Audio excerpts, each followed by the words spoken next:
Dito sa Australia, maganda ang public transportation. So, dito sa station, merong elevator. Pwede kong gamitin, pwede rin gamitin ng mga naka-wheelchair, yung mga bata, yung may mga pet, then yung mga may trolley. Then, dito sa side na to, pwede kang mag-parking, depende.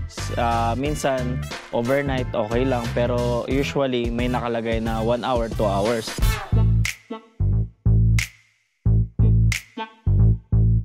Dito sa station, may makikita kayong ganito. Ito, pwede nyo mag-tap ng Opal card, pwede kayo mag-tap ng cellphone nyo or ng ATM nyo. Yun na yung pinakabayad nyo.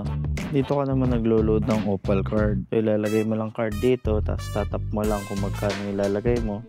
Then, babayaran mo dito.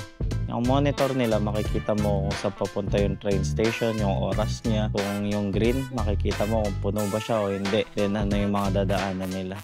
Tapos yan yung nag-a-assist sa mga sumasakay. Minsan, pag may naka-wheelchair, may buhat-buhat silang tram, tapos ilalagay nila doon.